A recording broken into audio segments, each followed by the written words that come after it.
Hi. Okay, guys, for the sake of time, we are waiting for Chris to get in, but I like to be on time. So, hello.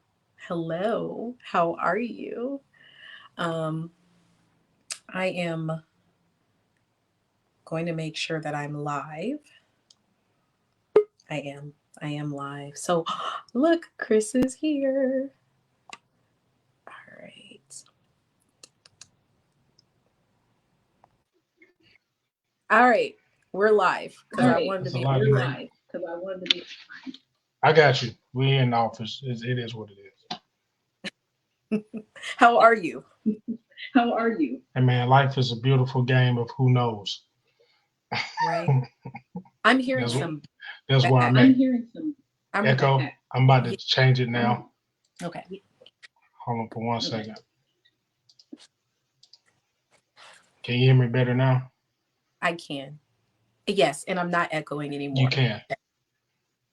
Beautiful. Okay. All All right. right. Well, hello everyone. I wanted to make sure that we started on time. So I am Shamika Hatcher. If you're on my page, you're aware of that. I will let Christopher introduce himself so that you can know a little bit about him briefly, and then we can jump right into it. By the way, comment because we can see your comments and you can interact with us. For sure. For sure. Well, first of all, thank you for inviting me tonight, man. It's anytime when you're invited, it's a very positive thing. So you don't want to just walk in someone's house unannounced and uninvited, man. So I really appreciate you reaching out. My name is Dr. Marion Christopher Pugh from Atlanta, Georgia. I am a professor at Georgia Southern. I teach diversity in educational context. I'm an educational consultant, and I'm also in the process of getting my therapist license, where I specialize in uh, marriage and family counseling. I mentor youth, and I just pretty much anybody with a heartbeat I can talk to for the most part, right? Just to highlight some different issues, either from the past or the present, so they can kind of shape their future. I'm also an author, a published author. I just released my first book called Thrival Kit. The best teacher is always the best student. It was released over the summer, right around my birthday, man. So I'm very proud of that. And that'll do it, man. Anybody else have any questions? I'll answer it after that. All right. Well, for those of you that are new to my page, I've been podcasting for a couple years, but if I don't have nothing to say, I don't say Mhm. nothing at all. So currently, currently, I'm about to be in my last semester of seminary school, so it has been interesting um, with me just Right. back from social media and not saying too much and kind of just taking in a whole lot. Um, so yeah, let's get into it because I asked you to come on this live because you prompted a question and it had my Right. wheels spinning for a long time. So go ahead and tell me what the question was so that we can get into it. Gotcha. So there was. I just tell you where it comes from. I provide counseling and therapy for a lot of men and women who are in relationships because my top priority is children, and I'm finding out that a lot of children are affected by relationships that were not started genuinely between their parents. And the Mhm. reason why I say that is because parents treat their children just like they were conceived. And I'm going to tell you what I mean by that. Hmm. A lot of parents, if they didn't plan on being parents with each other, they will inadvertently and subconsciously treat the child like they are trespassing on them, Okay. like they're doing the child a favor, right?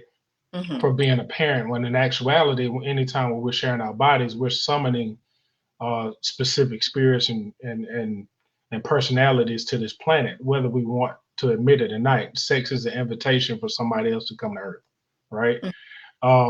And some of us try to protect ourselves from it by protecting ourselves in various different ways, but at the end of the day, the act of sexual intercourse is an invitation between a man and a woman, right? For Hmm. another soul to get here on Earth. What a lot of people have done is taken something sacred and and made it recreational when in actuality I'm not a hypocrite. It is fun, but we don't feel we're not necessarily in a space to act like there are no consequences. Yes. There are positive and negative consequences with sexual intercourse, right? And it's not just all doom and gloom. There's some great things that happen to people after they have sex if they understand what they're doing. But just like a car, if you don't know how to drive but you're behind the wheel, you can cause a lot of accidents, and that's what a lot of people are doing with their children. So one of the biggest things that I've seen a lot is a lot of people who are in the process of getting marriage counseling. Um, they don't even know why they got married. Yes. They know why they're together, but they have no idea. So one of the biggest things that I'm seeing now is that a lot of people didn't choose each other. They were, I would say, a might as well situation, Hmm. right? A lot of people have been bullied into a relationship, and I'm not talking about like somebody's a victim. What I'm saying is some people have been scared into a relationship because they don't want to be by themselves. A lot of people have actually entered in relationships just to impress their friends. Hmm. And the thing that I posted the other day was the ultimatum marriage, where a lot of people responded offline because I received more texts and calls about that post than they were on Facebook. Because a lot of people don't Oh. want to respond to that type of stuff. Mhm. Yeah, they don't want to respond to that type of stuff so their spouse can see it. But I've had a lot of men specifically, and some women, but mostly men were like, "Thank you, Yeah. thank you, thank you, thank you, thank you, thank you." And a lot of people have a lot to say about old school relationships with our grandmothers and grandfathers. And I like listening to the narrative of men because I grew up hearing this narrative that men were just no good, just no good. So you have a lot of men overcompensating, trying to prove to the world that they're a good man when we've never been the villain. We're just trying to get that stigma and that stereotype off of us to the point where we don't even mind marrying our enemy to get Hmm. rid of the stigma. Does that Okay. make sense? Yep. So a lot of people have been told this biological clock thing, right? This whole idea of this biological clock. And one of the things that I tell a lot of the women that I either mentor or I give therapy services to, um, anytime when there's a clock going on, there's a game being played, whether you want to admit it or not. Anytime when you're dealing with a clock to make a decision, there's usually a game, right? So this biological clock is very peculiar because the undertone of it is that a lot of women believe that their time on this planet is more valuable than the man that they're dealing with. Okay, and this is what I've been seeing in a lot of different marriage and therapy sessions. Um, he should not waste my time. I see it from a female's perspective, a woman's perspective, quite a bit. I don't want to waste my time. We already been together for this. I Hmm. don't want to waste my time. I don't want to waste my time. And I'm sitting up there like, your time, your time. I keep hearing the same thing over again. Your Yep. time, your time. I said, Yep. okay, I'm here. I'm seeing a pattern here, and I'm not judging it, but I'm not gonna act like I don't hear it. You know what I mean? So I'm sitting up there and I asked quite a few of them. I said, well, what makes your time more valuable than his time? You know, well, I have a biological clock. And I said, who doesn't? I said, do you know what biological means? So, and biologically it means, life. We're all going to pass away, and time wasted is time wasted. And I get the reproductive clock. I trust me, I'm not Yeah. oblivious to that. However, when you are looking at a man um, only in the space where he is to procreate, you're not even looking at his character. You're not even looking at his purpose. You're not even looking at his earthly assignment. And when you're just looking at a man just to procreate with, the children who are walking into this world, who have been born into this world, they can feel their energy in the household. So we're having a lot of ultimatum children running Hmm. around and they're realizing that they were not invited here by both parents. They So, realize, what was interesting about when you posted, I usually don't typically mind commenting in public if I feel like something I want to talk about, is right, I originally right. had no issue with the ultimatums, which most women Hmm. don't that I've met, because in our head, Hmm.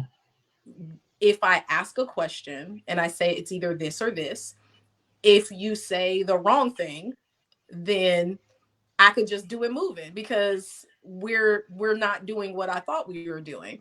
And I talked to Right. a friend of mine, and he said, actually, even men give ultimatums sometimes, but what you're hoping for is that they actually want to commit to you. And so you're actually not Right. hoping that they say, nah, I don't want to marry you. Nah, I don't want to be with you. And so Hmm. the in seminary right now we're going through this idea of sin, right? And we you just talked about the Right. invitation. So um Hmm. it's described right now as having a legitimate need met in an illegitimate way. So the way that Okay. I've been thinking about the ultimatum is like, you have a legitimate need for safety and for provision, but you're doing it in an illegitimate way because Right. the person that's receiving the ultimatum feels as though there is no choice. Either I lose this thing I'm attached to because there is an attachment there, or I have to do this thing that I'm not quite sure I am ready for, equipped for, or in alignment with. And so Right. when I thought about it from that perspective, I was like, imagine if a man was like, give me a baby or I'm leaving you. Like That's what's happening. That's literally, yes. That's exactly. It's like that. Keep going. I'm listening. so I did shift my perspective on it because I had to think about like a personal example of my last marriage, and I did give an Hmm. ultimatum, not an intentional one. And it's crazy because his father actually told me to do it because his family wanted him to be married. Okay. So they were like, oh, he dragging his feet, you're the one. Just, just tell him like Mhm. you're gonna go back home if he doesn't marry you, because you guys have already been talking about marriage. And Wow. so I did. Like, we had to sit down. Wow. I was like, listen, we've been talking about this, and I'm gonna actually just go Right. home because this is not happening. Right. And the crazy thing is, there was literally no real rush. However, let me Hmm. take that back. There was a rush for real because I am a woman Hmm. in ministry. And when you are a woman in ministry, when you are unmarried and uncovered, it's a whole problem. Hmm. So I have explored the idea that, like, there are outside forces that are constantly telling you what you should or shouldn't do, what's appropriate, what's not appropriate.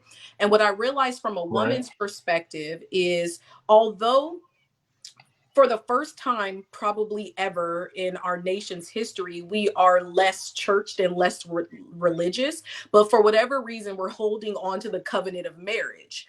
And so the idea of Hmm. marriage still means I have arrived. And for most women, the arrival is all that they care about. They're not considering all Hmm. the things that come with the marriage. They are considering the Right. status that changes with the marriage. Status and stability. Those are the first two things that a lot of people aim for: status and stability. Mhm. And unfortunately, what a lot of people don't get is the reason why a lot of men are warning men to be wait as long as you can before marriage is because in our culture, marriage is a thing to do. It's not something to work towards and work while you're in it.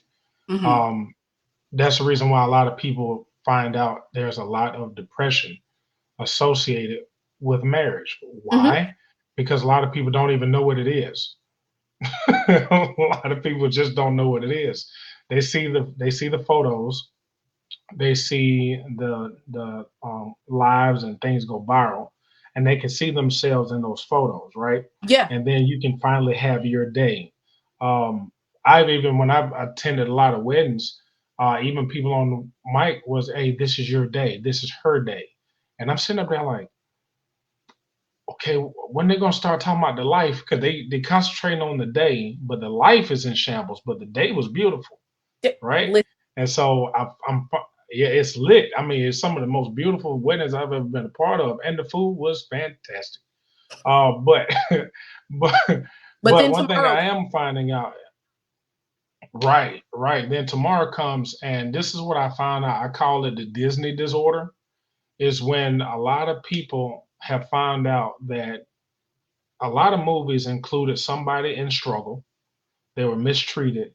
yeah. They had some type of trauma involved.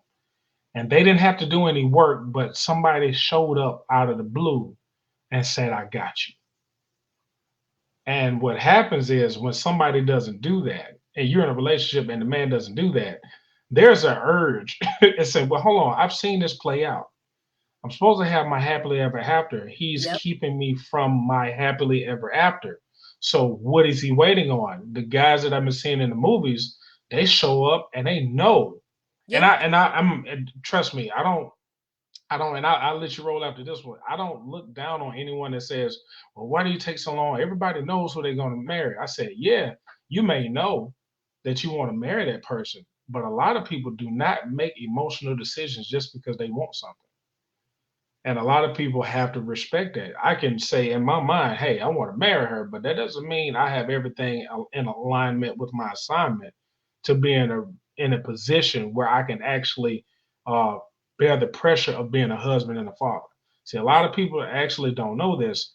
Men have been, I would say, um, uh, devalued all the way into a place filler where we don't even respect the pressure that comes with those positions. And that's the reason why we think we can, even men do this. Man, go ahead and marry that girl. But Yep. sometimes you got to just ask. I had a young man the other day. He said, man, why are people telling me I got to marry her today, man? I just got to let go of my job. Why am I marrying her and I can't guarantee I can take care? Like, what is this going on? And I said, well, men are not human. We're just placeholders in other people's lives. Uh, That's the reason why people think it's okay to say he's wasting my time because he doesn't even have time. See, only human beings have time on this planet. Men are just placeholders and dream fillers. Does that make sense? And so yes. that's why that ultimatum is one of the most disrespectful things you can do to just a person who has to have some type of responsibility. Now I know a lot of people like, well, I knew who she was. I said, yeah, you knew who your wife was. You're not dating the woman he's dating though. She could Yep. be malicious and evil. She could be manipulative. She could be doing things behind everybody's back that he knows for a fact that I need a skill set to live with this woman. Yeah. And so you can't tell him he needs to marry her if you haven't married her. I always tell people this, and I'll let you roll with this. Anytime when you tell a man he needs to marry a woman, that man should ask you, can we live with you for 10 years rent free? And if you say yes, he can go ahead and marry her. But if you can't really guarantee what type of work he's going to have to put in to support a wife and possible children, man, chill. Yeah. I yield to you. So I love that. I love that you're talking from the perspective of what men have to carry, because I feel like what I'm experiencing in ministry, and we kind of cross over in doing some of the same work, but in ministry a lot of it is Mhm, counseling, working through all of these heavy issues, like first line kind of work. mhm, Usually like you're dealing with people as things have blown up and things are bad, and then you got to work backwards. And right. what I have found is that women now are increasingly upset with the marriage as a whole because they have false Mhm, expectations for what they have to carry inside of the role. And so now there's like this right. place where you have to be a little more educated about what is it, number one, what is the purpose of marriage, because that matters. And Mhm, mhm, we have fallen away from having marriage directly align with religious beliefs and moral and ethical right. covenant. Now we have a Right. redefinition of what does it look like for marriage, especially historically speaking, when marriage was Right. either a family covenant or a financial covenant or a power covenant. Like, what does it look like now? And Mhm.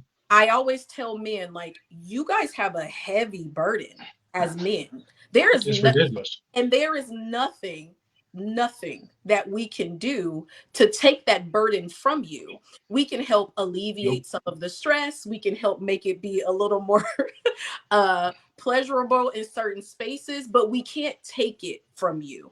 And I feel like there's like this If you power choose. struggle Mhm. of women believing that if we get married and if I'm equipped with all of these skills, then it'll just be fine. And we're not paying attention to the Right. fact this man has to do the work and come into alignment with his own manhood and be comfortable enough in his own space in order to say yes to that kind of commitment.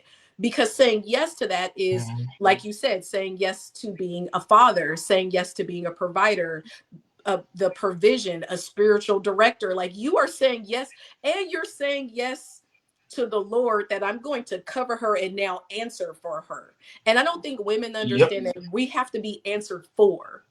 So whenever Mhm. we're acting out, that has to go directly through the man. Like, that doesn't, it's now his household, right? And so Yeah. I think Yeah. it's interesting that women, like you said before, you're like, why are women pushing for the marriage? And then they get in it and then they don't want it. And I think it's because there's an And say unrealistic they're depressed. expectation for what it looks Yeah. like to be a wife and the sacrifice that it takes in order for you to sit with this man and help him move along the things that his assignment is calling for. I will tell you this. That's what the Disney disorder does, because happily ever after does not show anyone working after they ride off in the sunset. True. I promise you, if people really saw what the work is, they wouldn't be pressuring because they know what the work entails, right? But a lot of people are in love with the idea of marriage, not the reality of it. What a lot of people also are looking at is that um, women have been told, and I'm not blaming women, but I've witnessed women being told by men and women that they have a right to change their mind. Yeah.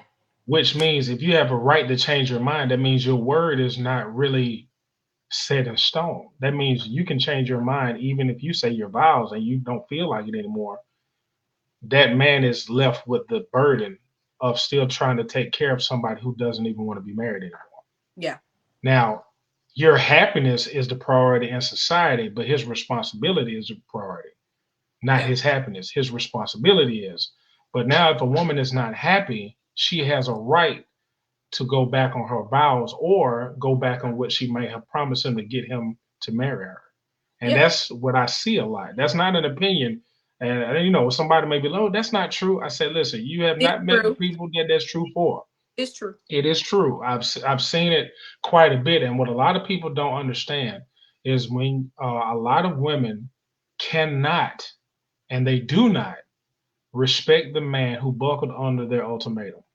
And that's Yep. the big family secret. As soon as a man buckles under your pressure, under your ultimatum, you resent him because at the end of the day, a man is there not for his own free will. And I Hmm. always ask women this: can your self esteem handle a man that had to buckle under your temporary emotion? Do you really feel safe if you're married to a man? Your emotion don't even last more than 5 minutes, and he running back and forth like a chihuahua chasing you know what I mean. He's always trying to chase your happiness. Are you really safe if a man is really buckling under the pressure of your dissatisfaction for the rest of your life? And they always tell me no. So I wanted to, because we talked about this a little bit, I wanted to speak to this um idea, or the reality that women do go back on their word and they do take away things that they should not be taking away. There are certain things that should be true Hmm. from from a woman's role, whether you feel like doing it or Hmm. not. That is part of the vows Right. and covenant. And so one of my Right. spiritual sisters used to always say, like, you show up as a wife no matter what, and it doesn't matter if you're hurting, it Right. doesn't matter if there was a betrayal, like, you show up as a Hmm. wife because your role is a Right. wife. And so I wanted to say that, but I also wanted to speak to the fact that women, and I have been guilty of this. And so I'm pretty transparent on my page, so we're just going to talk about it. Women need to Gotcha. understand that men move in spaces to get us. So if we make a Right. decision that there are boundaries around our body and access to our body, and access to living with us and all of those things that can create this hysteria around you wanting to get married, I think that it will change how quickly, how fast, and how much pressure you feel to get married. Because there is a lot of self Right. pressure, there's a lot of religious pressure, there's family pressure when you're living together and you're sleeping Right. together, having children, and you're buying houses. Because someone's going to say, well, you're doing all the things. So why don't you just get Hmm. married? And to Right. the naked Why not? eye, yeah, to the naked eye, you are doing all the Mhm. things, but spiritually, you're not doing all the things, Right. because when you lock into that covenant, Right. something shifts. And so, Oh yeah. I think that that has to be part of the conversation too. Like, what are you doing to hold yourself accountable in the space where you're not allowed Hmm. for your emotions to even get that high? Because if you're living by yourself and taking care of your own bills, there's not as much pressure for a man to commit to you or marry you if you're sustained by God until he comes and gets you. Hmm. Hmm. I it's one of those things you hit the nail on the head earlier when you was talking about expectations, right? Um, a lot of people go into let me just say this, not beyond religious ideas or religious culture, but what it really boils down to more than religion is your actual word. That's what a lot of people don't get. It's Yeah. just like, yeah, I could be doing it because what I believe in, but are you a trustworthy person that literally does what you say you do? Do you do actually follow through what you say you're going to do? Yeah. And this is what we're finding out. A lot of relationships are in shambles because a lot of people just don't follow through with Yeah. what they said they were going to do. That's what I'm saying. And a lot of people, we are really, and just being honest, we are and transparent. We are in a scamming society. A lot of people say, fake it till you make it. And I said, well, Yeah. why does everybody know that statement by heart? I said, so you Because telling me everybody if we fakes. all faking it too? Right. So I said, if everybody fakes it till they make it, why are we surprised why so many marriages and families are in shambles? Yeah. Because fake people, fake intent get fake results, and it's not valuable. And what we are finding out is a lot of people don't respect what they don't value. And guess what I'm finding out? Um, one of the reasons why men are not respected, from what I am seeing in my small little experience. I've been talking to people for over 20 years, but there's nowhere near the amount of people that's on the planet. So I want to make sure I'm Yeah. clear on that. However, a lot of people that I've seen, men and women, both have said men are not respected because people really don't have to work for men. Men are expected to rise up to the occasion. You don't have, a woman literally told me one time, men are like free t shirts. Listen. And I'm like, I said, hold up. That's new. I said, I write jokes and I ain't never seen that. I have never heard that before. I said, come again? She said, men are like free t shirts. She said, there's always going to be a man somewhere for free. For free. And I'm like, for free. And I said, okay, elaborate. Because, when I hear stuff that's weird, I have a tendency to try to be quiet and let it play out. Because, my opinions really mean nothing when I'm trying to give a service. But I had to hear this one out. And she was like, well, men are already told that they're not great. So they're going to overcompensate and always try to prove that they're not the stereotype by overcompensating. At least some of them. Mhm. But at the end of the day, it's not that hard to get a man because men, you know, they just are who they are. And I said, man, keep talking. I'm not following, but I will follow, right?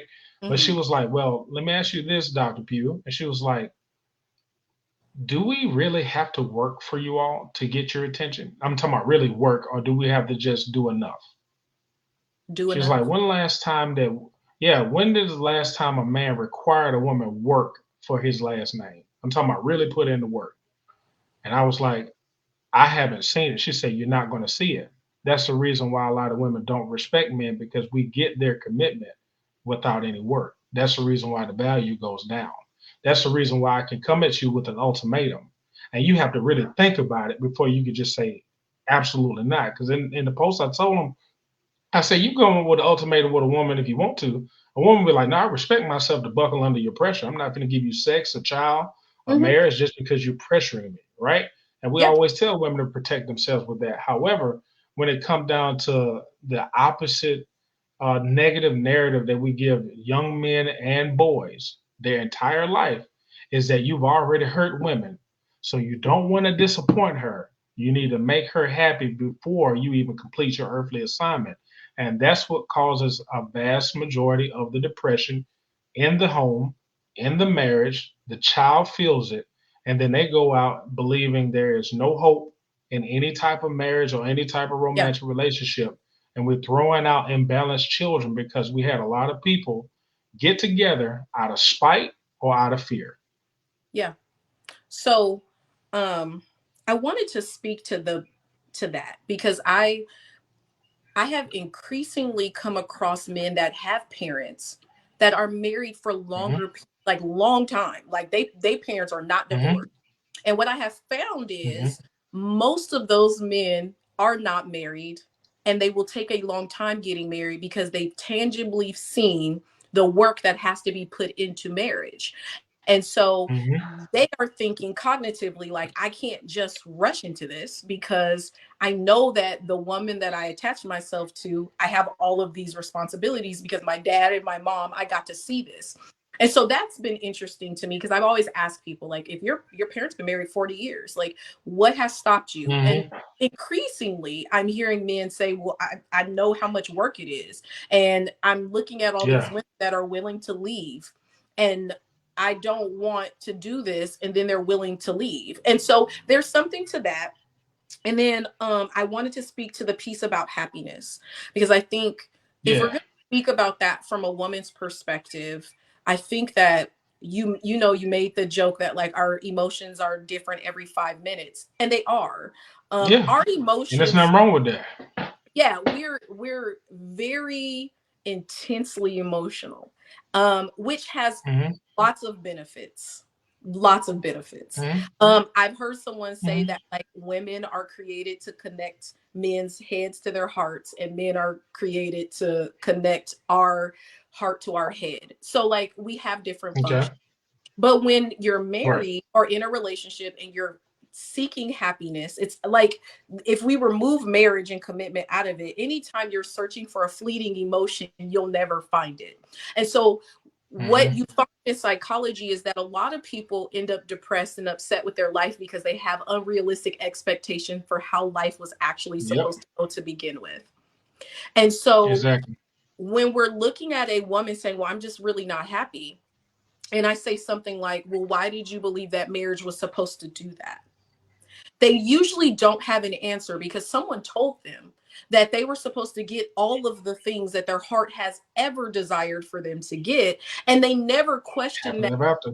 that is not a thing. It's not a thing that I'm Hmm. always, that number one, we have a savior complex with our husbands. We typically believe if he comes in, Hmm. he's going to meet every need because he's there. So I'm not going to feel lonely anymore. I'm not going to feel insecure. I'm going to feel safe and provided for. He's going to do all the things. And there's all these narratives around like, if you're a real man, then you do this, this, and this. They do it in church. They do it on the Hmm. media. They do it on the internet. There's always this conversation that like, as a man, you have to show up like Superman. Hmm. Now, with Hmm. that Hmm. said, I want to introduce another piece to it because we're talking, I believe that in this space, we're talking about the Black experience primarily, right? Okay. Because I Okay. work in predominantly Caucasian spaces and I'm around Right. Caucasians and Asians and Hispanics, Mexicans quite a bit. So I get the Right. experience of everything and everyone and how their marriages are carrying on. We are Hmm. still very much in the infancy stage of trying to create whatever our morals and ethics are as a Black community. The way that we Right. were structured Right. before is not quite how we're structured now. And so these Right. conversations are extremely important because at some point we have to figure out our honor and shame as it relates to our Okay. culture. So, what does it look like for a man to support, love, and commit to a woman? And what does it look like for a woman to do the same? And I think at like the most basic level, that's what we're trying to get to. Like, when we talk about the ultimatum, like there's a desire there. There's a passionate desire. Mhm. So how do we answer to the passionate desire in a way where both people can feel heard and get their needs met? I will say one thing that I've had to do um, was understand how deep and how intense the idea of us not even controlling our own image. Mm-hmm. And let me elaborate what I mean by that.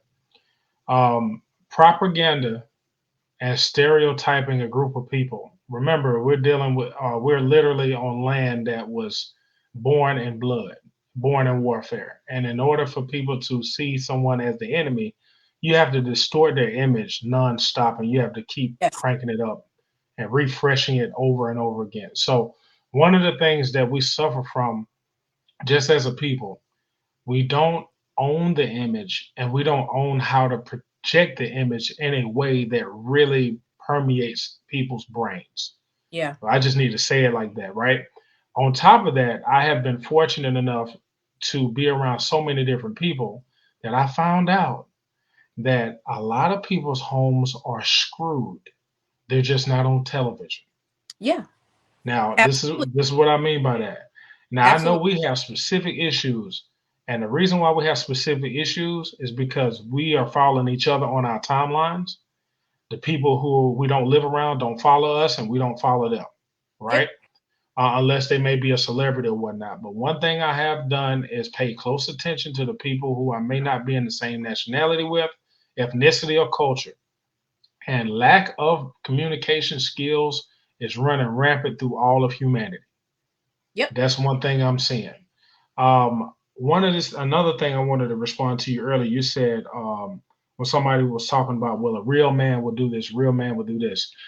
One of the many reasons why I named my business Manhood Mindset is was a lot of people using it as a carrot in front of the donkey. They will wave manhood to control behavior, and that's what I'm figuring out. So you have a lot of men who are willing to kill for manhood, Mm-hmm. die for manhood, marry people for man, have children with the wrong woman to prove that they're. I'm telling you, it is so psychologically manipulative to say you'll be a real man, and then they fill in the blank with something they want you to do for them. Yeah. And unfortunately, a lot of us have not had a transparent conversation where we have to understand that manhood existed before a lot of people's wants. So we don't have to prove manhood; we just literally have to receive it. And that's one of the biggest things that I'm seeing. Anytime when you're trying to prove something that's given to you without you having to prove it, you're always going to either overcompensate by doing too much or not enough. And what's more dangerous, doing both at the same time. We're doing too much and not enough at the same time. And that's the reason why we have this downward spiral of people trying to prove themselves when they never had to prove themselves at all. I'll tell you one last thing. Um, like I was talking about image earlier, the reason why I talk a lot about marriage is because if you don't know who you are, you don't even know who you marry because you're not even the version of yourself that you think you're going to be in the marriage. Yeah. And remember, we're already going to change anyway every day. You know, that's just what it is. But it's a difference between changing and growing. A Mm-hmm. lot of people are being exposed, they're not changing and growing. Does that make sense? Yep. So when people get into these marriages and you can't hide anymore because somebody can see you wake up and go to bed Yep. over and over again, and now they start seeing the real you, you're not changing, you're not growing. You finally got exposed because the representative that was speaking for you for however many years you were dating, now their representative wants to clock out now because they're overworked. Yep. And now that's where that depression comes in because now you're exposed. Even if you thought you were the man, you were trying to prove you're a man by getting her, but in actuality, you didn't know who you were. You buckled under the pressure. You're trying to improve. You're trying to prove yourself to people who don't even like you. You're trying to make your parents happy when they're not even happy with their marriage. Mm-hmm. You understand what I'm saying? So Yep. it's a lot. It's some deep stuff, man. And I tell people it's hard to complete your earthly assignment when you're doing other people's homework. It's I ex- literally, I'm so glad you said that. I'm so glad you said that because what I wrote down is like, I think that like it's so important for people to understand that like we are walking through this assignment and through this life dealing with ourselves and our insecurities and our demons and our fears, and Mhm. the we have to work with or against our weaknesses and our strengths. And at the same time, when you marry someone, you are now unilaterally parallel walking with someone else that's doing the same work or not doing the work, Mhm. but all of it's going to show up, all of it's going to present itself. But there's this idea um that's kind of swirling around, and I mean it can be attributed to a lot of things. I really wholeheartedly believe it's feminism that Okay. is that is worked into a lot of our systems, that is very pro woman and anti man, and also very, I don't want to be inappropriate, but very lesbian in a lot of its uprooting. And so it creates this That's how. idea. Yeah, I didn't understand. Yeah, so it creates this idea that women don't do anything wrong and men are the issue. And if men are the issue, Mhm. then we don't, whatever work we think that we're doing or whatever we're processing through, we now downplay what men are doing. I had a conversation with one of my Okay. friends and said, I hear women say all the time, like, I'm growing, I'm changing, and he's not growing, he's not changing. And Yep, I hear that a lot. at the most basic level, most men are pretty predictable. They have a routine. They're going to do the thing that gets the thing that they need done. So if they have a job or they have a career, they're going to work the career. They're going to come home. They're going to sit in the same spot. They have a routine. And as they're taking care Mhm. of business and creating a foundation, that allows for the woman to then spread her wings and explore and to do all of these things, right? And all of these skill sets Yep. are supposed to come into the household as a benefit to the entire household. But what's been happening is now it's weaponized. So now I have all of these skill Yep. sets. And now I'm looking at you and I'm saying, well, how come you're not doing nothing? How come you're not how Mhm. come you're not growing emotionally and spiritually and financially? Yep. But the whole time, usually the man is the one making sure that things are staying where they're supposed to stay so that you have an opportunity to do all the extras. And so Yep. uh, it's really interesting that, and I'm not saying I believe in marriage.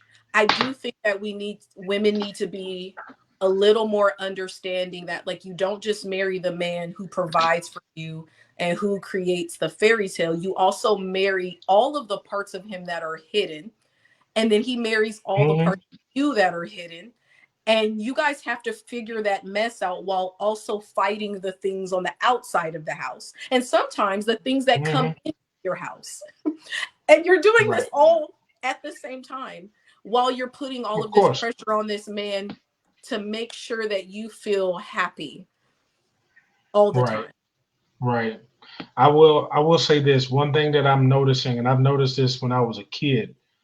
There are so many people who have no idea that marriage and any functional relationship is a team sport. But do you know how many people who have not played team sports? A lot. I would really think a majority of people who just never been on a team before don't even understand the concept of playing a position, right? And one Yes. of the things that I tell a lot of my couples is it's hard to win at anything when you're competing against your teammate in the heat of battle. I said marriage is nothing but a heated battle against this world. You know what I'm saying? That's the reason why you have a covering for a reason, right? If you're covered, that means something is possibly going to attack you. And I said it's hard to be attacked and you're looking at your partner, shooting at your partner too. So I always tell people, I say, listen, before you date somebody, you might want to ask them, have they ever played a team sport before? That's actually Or, important or start because playing team if, sports together. period, or just, hey, what kind of, now watch this. I found this out the other day. It's hard to be a girlfriend or a boyfriend if you're a horrible friend. Do you know Facts. how many people don't have friends? A whole lot. Do you- It's do actually a you- do you- shocking amount. They it's a don't lot do of well with people others. who don't, right. So they're antisocial, but want a marriage. And I said, well, this is one of the things that you have to do. You have to be social in order to get to know the person you're marrying. So Yeah. what they have really like chiseled down this whole idea of marriage is, all right, let me just do this and then I don't have to grow anymore. But one Yep. of the things that you did say earlier is a lot of people are competing with their spouse and their significant other. And I'll tell you why. Just to compliment what you said earlier, I've actually heard a lot of them, my women clients was like, well, he's not doing this. He doesn't want to do this. He doesn't want to do this. And I always ask them, I said, okay, what was he doing when you chose him? And what did he tell you he was going to do? And she like, but I mean, I said, I didn't ask what you meant.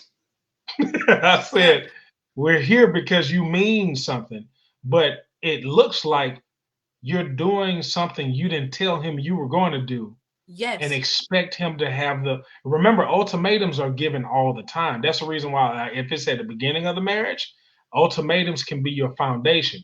And that's what a lot of men don't understand. If you bugging on the one ultimatum is going to be the culture. Oh yeah. That's weird. Now, so watch this. I always tell this too. Anytime when somebody's keeping score, they're competing against you. When they say, "Well, I do this," you don't do anything. I said, "Well, first of all, anytime when someone demeans your effort to say Yeah. you don't do anything, they're already looking down on you, Yeah. right?" And remember, I tell people all the time, if you buckled under the pressure of somebody leaving you, and you said, "Okay, just don't leave me. I'll do what you say," you don't have free will in your relationship anymore. That's slavery. I'm Yeah. scared to be by myself. I'm dependent upon your emotion, wherever they may be. I Yeah. will do what you say because I'm scared of being alone. And that comes from a lot of past hurt or past lies. Because I'm gonna be real with you, man. A lot of people have been bullied and harassed Yeah.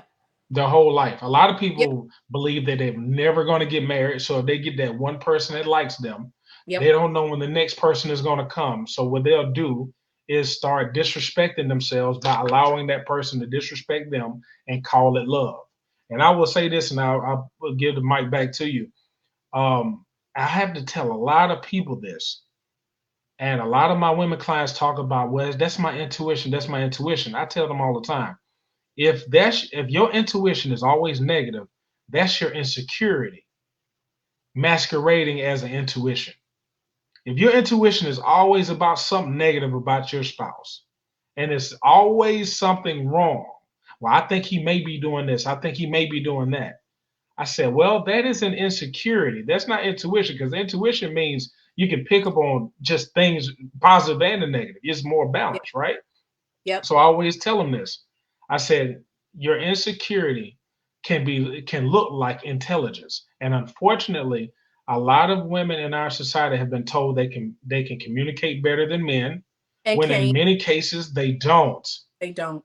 They do not. And I'll tell you this, a lot of people think their communication skills are high because they know how they feel better than other people. Yeah. I'm gonna say that one more time. Some people think that they communicate better because they just know how they feel before everyone around them does, and they call themselves being smart. I'll give it back to you. So all of that. I just knew I was like, I just gotta get him on this live. We've been talking about doing a live for a while. So thank you by the way. But also, No guys, problem. before we like wrap up, because we don't want to stay too long because we don't want to belabor the point, and we can also do this It's another all time. good. Well, For but sure. if you have any questions, if you guys have any questions that are watching, just put them in the chat and then, we'll try to answer them. Definitely. But one thing that you touched on was like, you know, as we have a society that's hyper busy and hyper focused on financial Right. gain, like building legacy and all of the things, and it's usually financial legacy. What I'm learning about both Right. men and women is that they're working with a lack, a huge lack of character. And character can only be Really. built while you're in peopling skills. Like you have to have some tension of people. And there's a lot of people that aren't spending any time with any other people. So like they're at work and they're doing a job and they might talk about Starbucks and their dog, but like they're not really interacting in intimacy. So they're not having very many interpersonal relationships. They don't have any hobbies. Hmm. They go home. They might talk to like a homegirl or a homeboy that's just gonna like kind of shoot the crap with them. They might talk to their parents, but they're not in a space where they are creating skill sets that help them work well with others. And what people don't understand is like conflict is like necessary and natural. And so as you have conflict, Mandatory. which is necessary and natural, you create new skill sets on how to navigate life. And now we have people Hmm. that want to be married that have no skill sets of any type of peopling because they're not peopling. That's facts. And then they think that they're That's going to facts, get in this dog. marriage and this man that they love or this woman that they love is going to intuitively know like how to handle them and how to communicate with them and how to meet their Hmm. needs. And none of that is true. None of it is true at all. Nobody, nobody can handle somebody that can't handle themselves. But I think we got a question. Yes, You see we that? do. Yes. What do you feel is possibly the issue with people who become married and are extremely close? Then, as years pass, they disconnect more and more and become strangers. Yep. Yep. I will say this. What do you feel is possible, the issues with people? And I will say this. Some people get scared and people fear what they don't understand. And usually, if you fear what you don't understand, you naturally get space to protect yourself. I've seen that in Yes. many different places. Even when it comes down to grief, if you don't understand why someone's passing away, you'll stop communicating with that person kind of stifle the blow a little To bit. protect yourself. Some people, yeah, just to protect yourself. So what has happened is when you're no longer an ally, you're sometimes looked at as an enemy in an ally's uniform. You see what I'm Yeah. saying? And there's a Yeah. lot of confusion with that because right now, just being transparent with you, a lot of people don't even remember their vows. They don't even know them. So I would like in my therapy sessions, I say, "Do y'all know the vows?" We like, I remember saying them. I said, "No, get them out and read them." They're reading them, and it's almost like they're seeing them for the first time. And I said, "Wow." I said, "I want you to understand this. It's not that you need therapy. You need a class on what you said."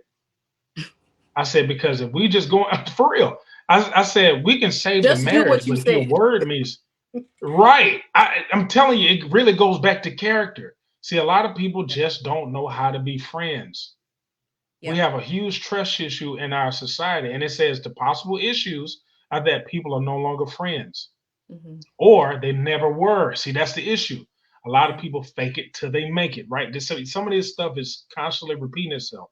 We Hmm. fake it till we make it. Just do what you got to do to get to the other side, survive Yeah. the next day. I said, no, man, you might want to be you. And some people say unapologetically. I would just say honestly and courageously. You Yeah. know, it just be who you are because you were born to be you.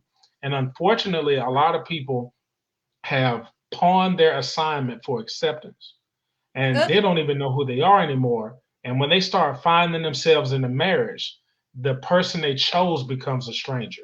I'm going to say it one more time. say it again. If you don't know who you are and you got married, then you start finding who you really are in your marriage. Your spouse automatically becomes a stranger to you because you wouldn't have picked them if you were yourself in the first place. Some people picked people just because I need to be accepted by my family, friends. I need clout. I need more likes. I want to go viral. I've never had attention. This is the best way for me to have my day. And unfortunately, we're bringing children into a fake foundation and wondering why they're falling every day. Yeah. So I I like to use myself as an example because some of these things I have dealt with before. So the last point that you talked about is like when you pawn off your say that for me one more time. You pawn off your assignment for Yeah. acceptance. So I have absolutely done that. And then when you're in ministry, you find that quite often that lots of people do that. Because Hmm. we all have like this small voice in our head that's like urging us to move in particular directions, and a lot of people don't listen to that thing because there's something else that Hmm. supersedes it. And psychologically Right. speaking, most of the time it's like a survival technique. Like people need people. And so when they get in a space where there's some level of community or some level of attachment, they're willing to hold on to that for dear life because it's necessary for them to have something. And so I have found, Right. like, in my history, that because I wouldn't come into alignment with the yes that I needed to come into alignment with, the partners that I Hmm. chose were always never supposed to be on assignment with me. They were never the right Hmm. partner. But because I was Hmm. choosing a place of survival, I was choosing because it was number one necessary to be covered because I was in ministry and it was just unacceptable to not Hmm. be covered. And Not be because covered. Yeah. I needed provision financially, then I made decisions based on those two things. And so it was necessary, like almost like I needed to breathe to have those things instead of saying yes to the thing I needed to say yes to. Because you're right, 5, 6, 7 years in, as I'm actually doing the transformation and I'm actually saying the Hmm. yes, you're looking at this partner and you're going, they were never supposed to be the yes to this assignment. Yep. They were never. Yep. And then you look back in hindsight and you go, there were so many spaces in which I could have said no to this particular connection, but I Right. didn't because I had the fear of this is not going to come Being again. alone. And so Hmm. I always say now, like, be your messy self. Literally be Hmm. the mess that you are and let everything shake to the surface. We're so scared that we might mess something up that we don't do anything at all. And then we use Right. other people's rules in order to figure out what we're supposed to do. And we not only do it in partnership, but we do it in our career. Hmm. We do it in our assignment. Like we figure out what's the best thing to do, and then we do that thing instead of doing the thing we really Hmm. want, and trusting that at some point we're going to get to the place where we are supposed to arrive anyway. And Right. to answer your Right. question, I think from my experience of watching older couples is like it's really easy to be busy. And when you're busy having children and you're busy being task oriented and you're busy doing the thing, you're doing work or you're doing school, and then all of those things are no longer there. And now you have this human that's been doing his thing the whole time too, and it's been task oriented. Hmm. And you were never Yep. intentional about the relationship and the partnership and building a foundation or continuing on a foundation, then yes, you're going to look at the person and say, oh my God, there's such this wide gap between us. Because really, what you've been doing the whole time is not partnership. You've just kind of been like, here's your job, here's my job. Now we're just doing the jobs in the same space. That's true. I look at a lot of things. I'm finding out a lot of people don't know what they want. They just know how they want to feel. And Mm, that's the dangerous part. They don't mm, know what they want. They just know they are chasing that feeling. You remember you said earlier a little bit about happiness. And yeah. that's the reason why it's hard to catch it because you don't know what it looks like. It's almost you're looking for a sign when the message is right there.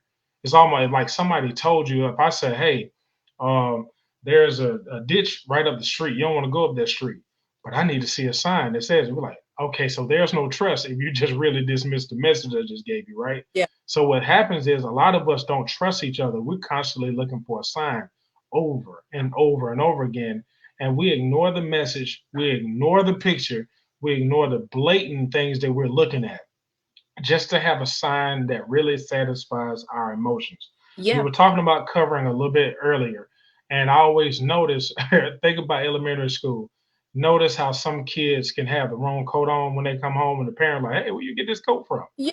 Well, they were just handing out coats, right? And this is the same way they hand out coats in elementary school. It's just the same way people put on coverings that don't belong to them in Yeah. their adulthood. Yeah. They're just trying to keep from the rain, and they'll just get a husband or get a wife to keep from being in this dating pool. They'll Yep. just marry somebody to shut their parents up. Yep. They'll marry somebody so they won't look awkward for having a child out of wedlock. I've They'll done do both so of many those, by the different way. things. I You just see so what I'm that saying? if So no one's, I'm yeah, very transparent about this, and so I don't not talk yeah. about it because I feel like the testimony also helps with other people. I have been married 2 times. The Hmm. first time I got married because I cheated on my college boyfriend and got pregnant. And I did not anticipate the level of shame that was going to come with that. And I was not a Gotcha. Christ follower, believer. I was an atheist. When I started going to church, they started shaming me into being married to the man that I had the child with.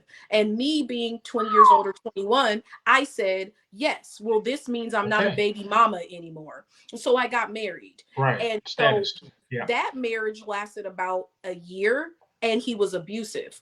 So I left the marriage. Right. So 4 or 5 years later, Yep. I meet my second husband and I'm head over heels in love. And all of that second choice again had to do with me wanting provision and covering because I was a woman in ministry and I was in leadership and it was like a weird you can't be I'm uncovered now Hmm. technically there's no man but like this is a place that I have to walk in and navigate now because I refuse to do what I did Hmm. before which is do a quick fix because it was never a quick fix. No one is Right. sitting your bedroom when you have to lay next to someone that's fighting demons. You have to lay next to someone who has insecurities. No one's going Right. to be in the marriage with you. And so, like, making a decision to be married because everyone else thinks that you should be is the worst decision Right. ever because you are the only two Yep. people that have to do that work. And if the work's not done, then whatever you choose not to do, your children are going to have to deal with.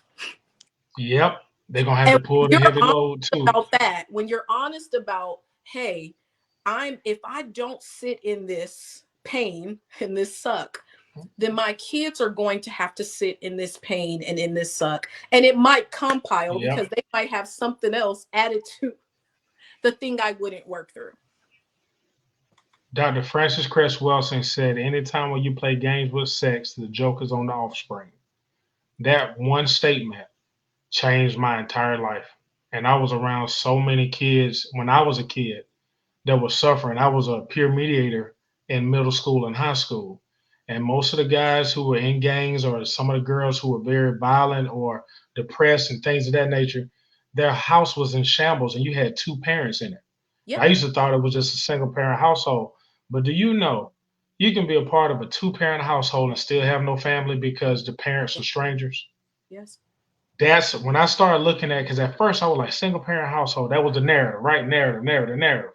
But I said you can have two parents and still not be covered by two people who went into holy matrimony Yeah. together because they just and some people like sometimes we violently abuse the word settling. I found out settling is a cute word for lying. Oh, yeah. We're lying. It's not just settling. You said something to get somebody to do something, and you're trying to live with it. But when you can't live with it anymore, you'll blame them for not Or, growing. I'll or you leave with lie to this. yourself. Yeah, lie to yourself, and exactly. So watch this too. Our whole conversation was about ultimatums, right? And a lot of the times people concentrate on the ultimatums that another person gives to them. I'm finding out a lot of people have a lot of internal ultimatums they are not courageous enough to deal with. Yeah. So that ultimatum, and I will tell you this, the most dangerous lies we believe are the ones we told ourselves. Remember, a lot of people are married because they told themselves that no one else wants them. Yeah. Their partner didn't even say that negative stuff to them.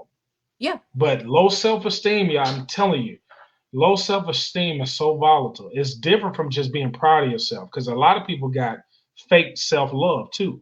Yeah. Because soon as they come off those lives and off those pics, they're crying in the car again. So it's still putting on a show, acting like you really love yourself. Self love is not for show. Self love is that discipline you practice when no one's looking.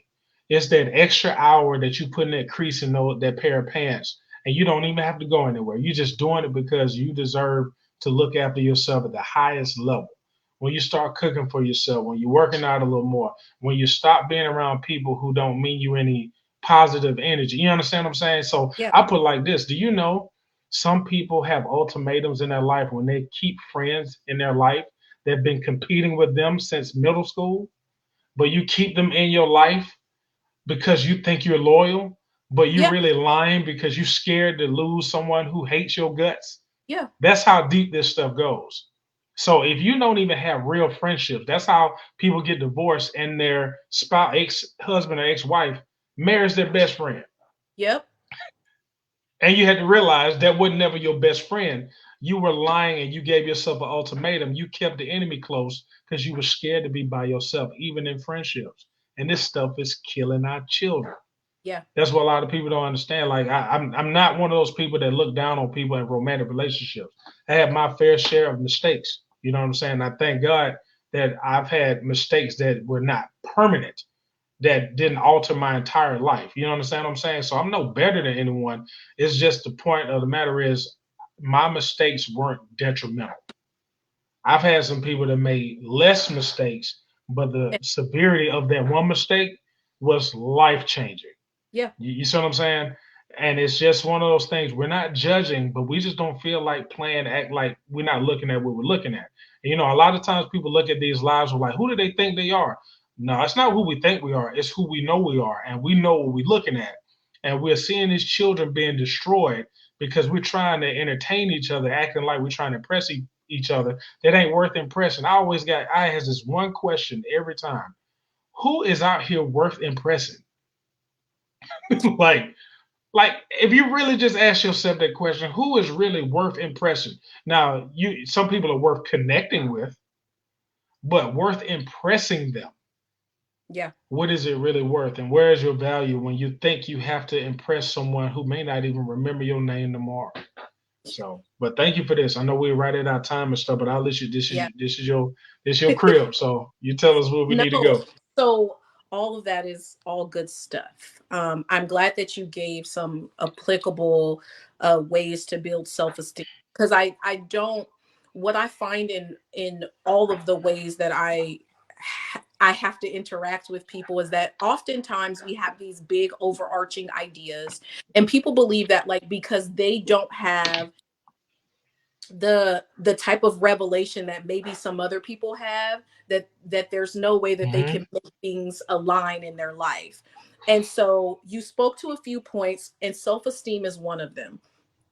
um Mm-hmm. there is a lot of forces inside of our life that is going to sabotage our self-esteem or attempt to. Mm-hmm. What I have found is, man and woman, like, we do a really good job of not maintaining enough self-care, um, so that Mm-hmm. we can, so that we actually can build a self-esteem or maintain it. And so if you are not eating well and sleeping well and working out and being intentional about getting around other people and creating community, a lot of times Right. you're not going to have a strong self, because Right. self comes with exploration. You have to fail a lot. You Right. have to pick yourself back up. You have to trust yourself. And as you start to live Right. through life without these boxes, without the boxes of, I got to make this much money and I got to do this, like, if, without the boxes, as you just start to organically live through life, self is going to be built. And so, we, Mm-hmm. as far as women, I think that the idea of being chosen, even for the short moment of time, connects to the idea that we are worth something. And so if a Yep. man chooses us, or if we're pretty enough or smart enough or whatever, if he chooses to marry us, then it validates this place in us that says we are worth enough to be chosen. And if we do a better Mm-hmm. job Mm-hmm. at making sure that we're choosing ourselves authentically, like, Yeah. for me, Authentically. Keyword. Yeah. like, I'm a weirdo, but I love my weird self. Like, I am not, I am so counterculture, and not on purpose. Like, I don't do this on purpose. Like, the way I operate just happens to be a little counterculture. But I Right.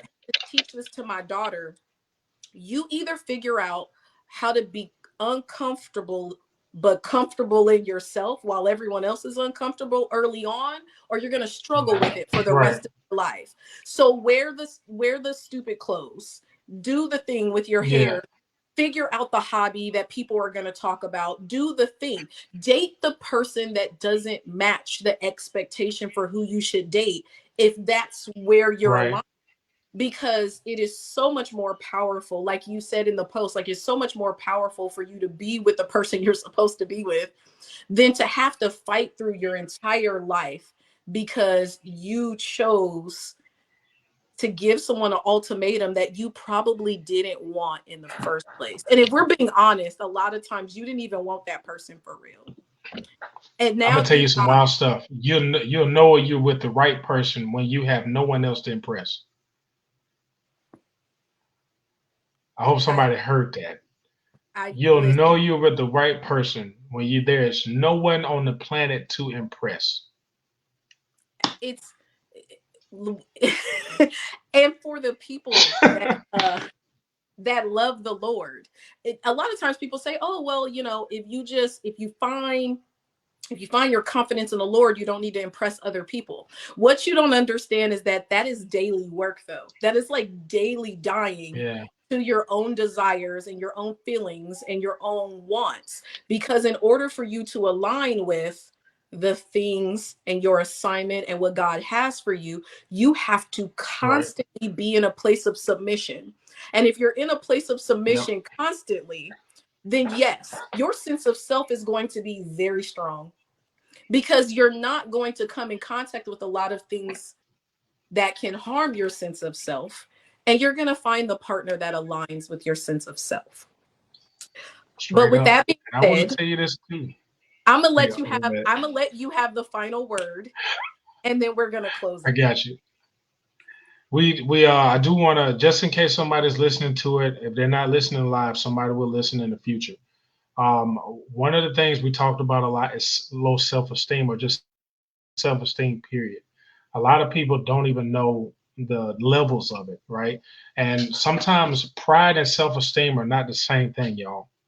Pride and self-esteem are not the same thing. Pride is something that you can sometimes show outwardly to the world to let them know you're not scared, but you can be terrified when you're alone. You understand what I'm saying? So a lot of people know how to perform in front of an audience. That's pride, but that self-esteem is there when no one's around. What do you say to yourself when you're by yourself? Yes. That's what the self-esteem. That's what I'm talking about. And one of the things that has worked for a lot of people, you increase your value when you increase the amount of time you spend with yourself. It's not self love, it's self investment. Because sometimes love is just an emotion that Yeah. people feel from time to time, right? But listen, I found this out, y'all. Love is work, love is not a feeling, It's not. love is work. If you're talking about self love, but you don't work on yourself, you're lying. And nothing destroys your self esteem more than knowing that you're lying, whether we know it or not. Yep. So if you really want to increase your self esteem, and we all have to do it, I have to do it. When you're by yourself, how do you take care of yourself when no one's looking? That's how you increase your self esteem, because you don't need an audience. Pride has something to do with an audience. Self esteem is when you're solo dolo. And really, I want y'all to understand this. You'll know you're with the most powerful being on the planet when you're isolated. Isolation is not the enemy, y'all. It is not. It is a precursor for you to really step into where you need to be going. So I'll leave it at that. Thrival Kit is out now on all platforms where books are sold. Y'all can look at manhoodmindset.shopify.com. I have new merchandise that's out there for women as well too. I just added some this week. So please support if you can. If you can't, please share it to someone who will be willing to support. I appreciate the invitation, and you're doing a hell of a job. I appreciate it. Oh, thank you. Thank you everyone that's like watching, that is commenting. I pray that you got something that you can take and put in your toolbox. I hope that you have had a perspective shift, or maybe you have a confirmation of something that you've been hearing or toiling around with. Um, there is so many things on the internet right now that are going to give you a whole lot of information that's going to fill up your head with the wrong direction. And so I always find that it's important that like our deepest desires need to be addressed. And so for whoever's watching this now or whoever's going to watch this, I pray that whatever it is that is your deepest desire, that you can find something that can help you get to that place. Thank you again, Chris. Thank you, thank you, thank you. We're gonna have to do this again Hey because man, thank you. there's so We many have to. there's so many pieces. Thank you everyone Yeah. else. I hope you have a fantastic rest of your evening. If you have any other questions, hit Chris up. He is linked on my page. Hit me up, and Yeah. we will do our best to assist you. Toodles. Most definitely. Y'all be easy, man. Be easy. Thank you. Peace.